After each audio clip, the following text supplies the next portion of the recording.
Right, what Chris forgot to say is that I really don't like speaking in front of people, so bear with me. Okay, so as you all know, today we're going to be talking about, do we need to rest on Sunday? And the simple answer is yes. Obviously, you're here for something in more depth, otherwise you wouldn't have sat down, got a drink.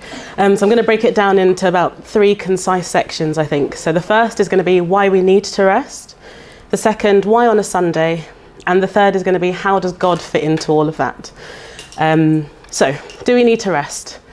After the birth of my 2 boys, which Chris spoke about earlier, I had them via C-section, both of them. And I received a lot of advice from a lot of doctors. They said to me, don't work, no driving, no operating a forklift, which completely scuppered all my plans.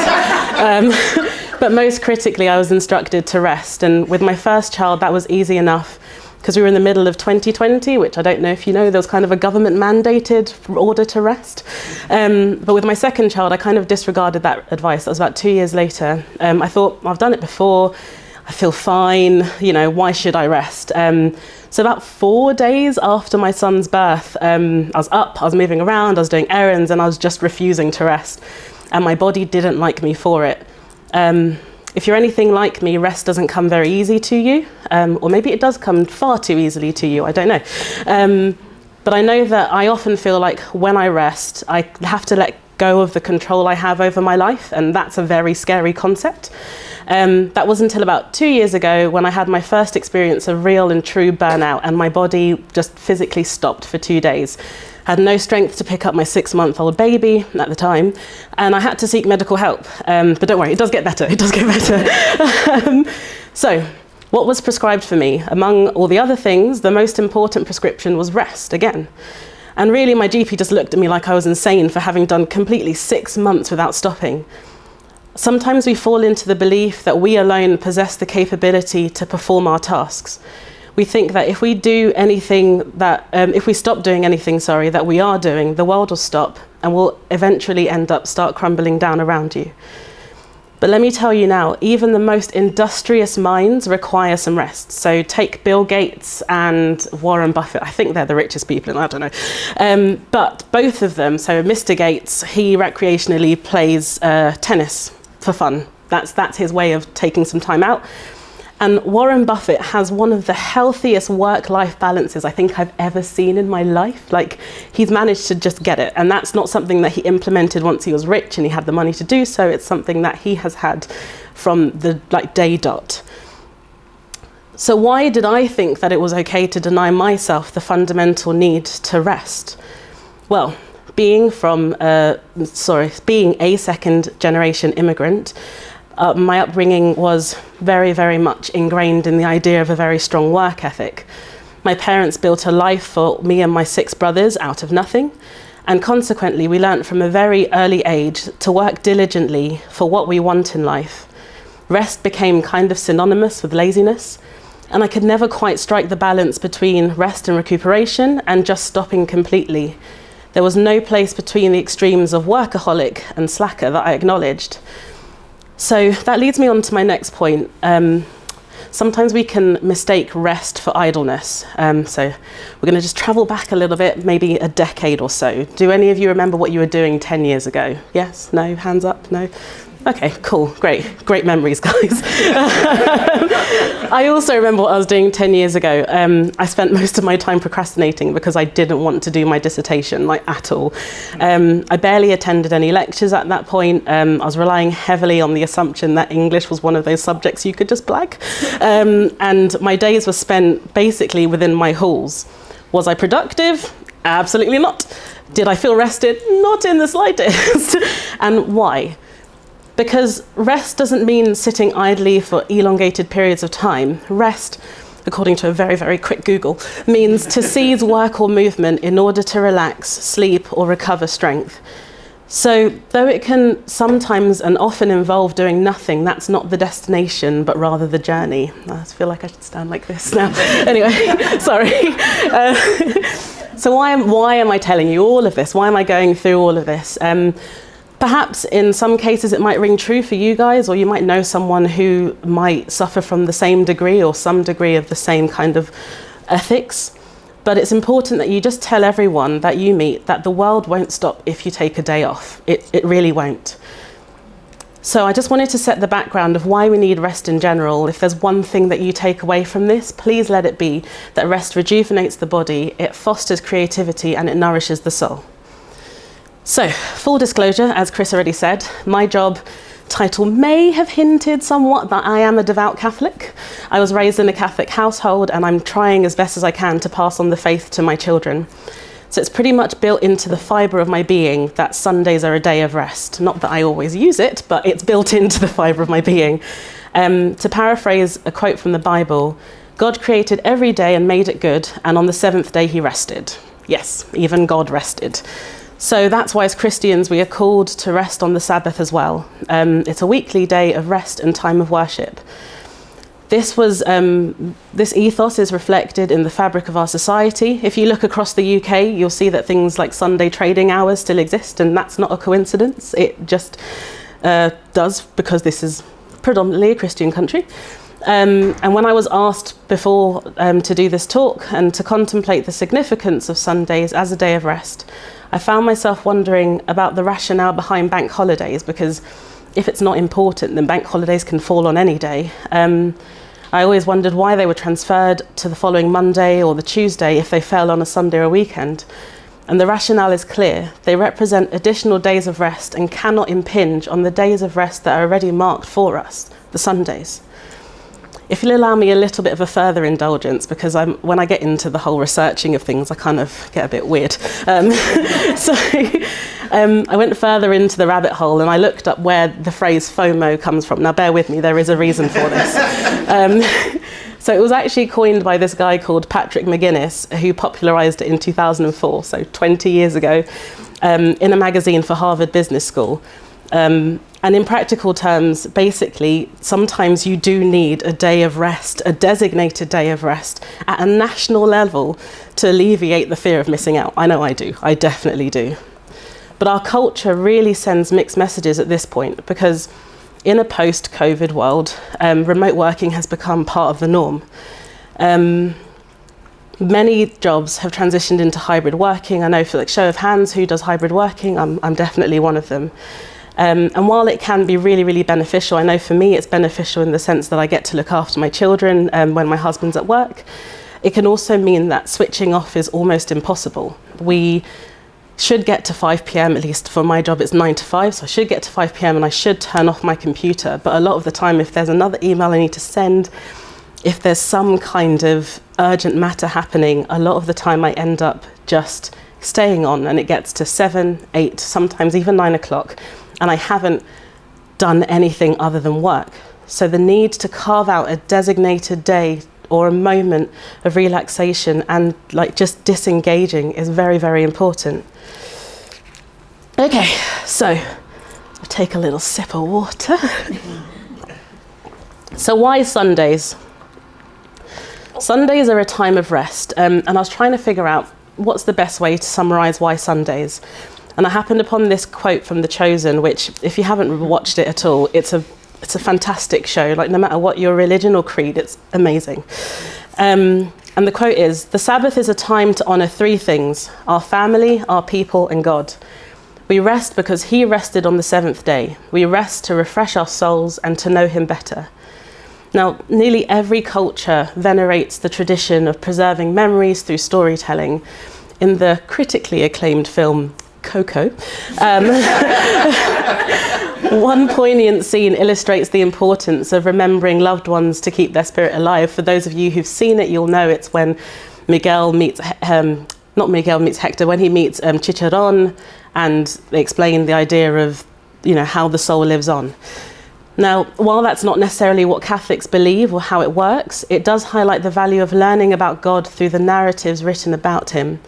In Scripture and through the saints, we learn about God. So worship on Sundays serves as an avenue for finding out more about God and for remembering him more frequently throughout the week. One of God's commandments that we know is to keep the Sabbath holy. Am I right? Yes, cool. So it is his commandment, and a lot of the time people hear it and they think, oh, God sounds a bit like a dictator, we have to follow his rules or otherwise we get punished for it. But that's not the case at all.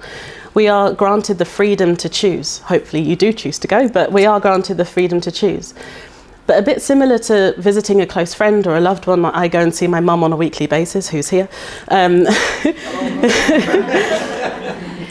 We have this yearning to communicate with those who bring us joy and bring us solace, right? And it's not just about the physical rest in that situation. It's also about rejuvenating our souls. If you haven't guessed, I'm all about personal stories. And if you'll allow me, I have about 1 or 2 or 5 more. So this weekend just gone, I was dealing with my 2 boys who are quite ill at the moment. They've had like conjunctivitis and they've been sweaty and sneezing. I'm fine, by the way, don't worry. But it got to maybe Saturday and I was completely just, I was done. I was done. We were all at the end of our tethers. And I practically begged one of my 6 brothers to come to my house and just to give me an hour to go to Mass. And so that I could go and come back, fulfill my Sunday obligation. I couldn't take the children with me because I didn't want to really, because it's just so hard with a 3-year-old and a 2-year-old to take them anywhere and get them to sit down for more than 5 minutes at a time. Anyway, my brother turned up, I legged it up the road to church and I got there and I sat down and I just went, because look, honestly, I'm not saying that it happens every single time, but this particular time, I was filled with such consolation from being within the arms of my Father, God in heaven, right? It doesn't always happen, like I said, but I was able to offload all my worries and all my frustrations of the week. I was literally just like, fix it, Jesus. Like, this is not a joke, but I was like, anyway, and he did. It felt a bit like, I don't know if any of you have been hiking, but it felt like having a really, really, really heavy bag on your back and you've hiked up, let's say, Ben Nevis. I think that's one of the tallest ones. And you get to the top and you take it off and you're like, oh, that feels so great. And then you look at the view and you're like, this is why I came here. That's what it felt like for me on this Sunday just gone. Did it make my children any less annoying? No. But it did give me the temperament and the spirit and the grace to be able to handle them with real love. So I was able to say thank you to God for giving me that spirit, and within Mass I was able to let go of that burden. It's funny because I don't know if any of you have heard of the Hallow app, but again, another app that you should really use. It's amazing, again, no matter what your creed or your religion, it's fantastic.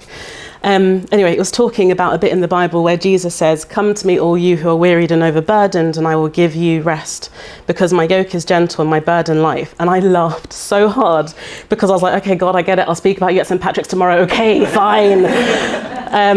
But all joking aside, by being able to rest in God yesterday, I was able to be more present mother for my children and to transform our Sunday from one of raised voices and frustration to one of baking, watching a film, having fun at bath time. And though I did a lot throughout the day, it was all for the benefit of our recuperation as a family for the week ahead. In allowing God to be a father to me, giving me a command that was hard, but certainly for my own good, and certainly not as hard as not listening would have been, I was able to be the mother my family needed. Okay, so we're almost there, guys. So I've walked the walk, I've talked the talk. So let me tell you a few more tips about how I practically make Sundays happen. I'd say Saturdays, Sundays. I say that because I normally go to Mass on Saturday nights, so that my Sunday's completely free to be able to say morning prayer with my children, to be able to share a lunch with them when my husband's at home as well, and to be able to really just rest with them for the whole day. But you can go to Mass whenever you want if Mass is something that you do. So how do you do it? How do you make this happen in a practical way? Just do it, really. Like that's, and I don't mean that in any kind of facetious way. What I mean is that there have been times, for example, where I've had a gym membership for about 1.5 years, sometimes 5 years, and I'm like, I'll go. I just need to get the right gym equipment. I just need the stars to align. I need my husband to be off work, and I never go. And I just pay money to the gym constantly, and I never do it. If I just got up one day and said, okay, I'm going to do it today, no matter what obstacles come in my way, I would do it. And that's what I say to you. That's why I really invite you to do today is just the next time a Sunday comes around, set aside just 3 hours of your time to just rest. That could mean anything. It could mean simply just turning off your phone.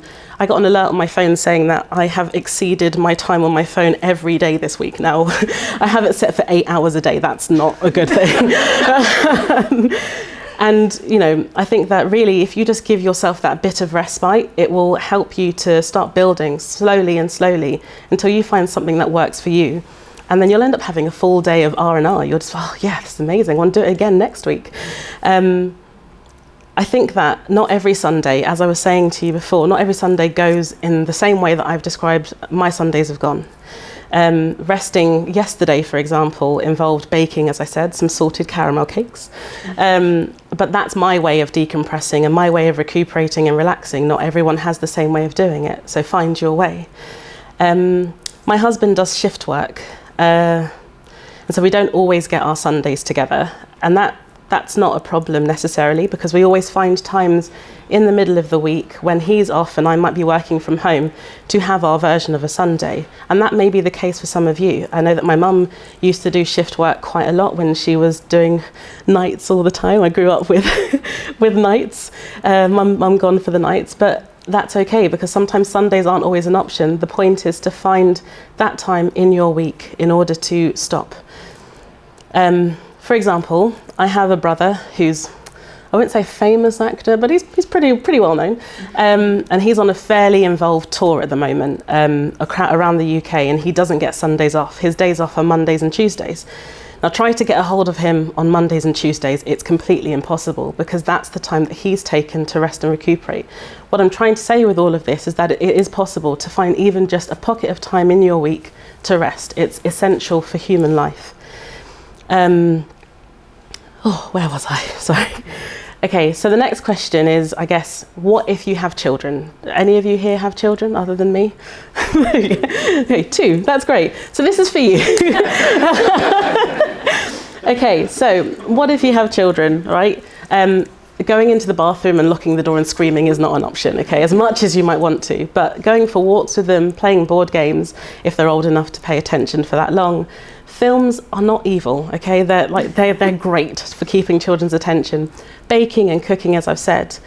But just remember that with children especially, even though it can be hard, especially with the younger ones, or any children really, it won't always be that way. There are years to enjoy or years to endure, but either way, they are passing, and you don't know how slowly or how quickly, so it's important to take stock in them. Right, so this is my last point, I think. My point is that you need to take stock and see the good. The most important thing is to not let any of it become a source of worry. I know that there have been days when I've spent the entire day worrying, how am I going to rest today? How am I going to rest? And then it's 8 p.m. and I've got to put the children to bed and get ready for the next day. And I'm like, oh, I've not rested at all. And that's not something that you want from your day. You just want to be able to enter into this rest. Find a good book, find a good playlist, whatever it is that makes you truly happy, and do that thing. I just really invite you to remember that the good exists and all will be well. So thank you.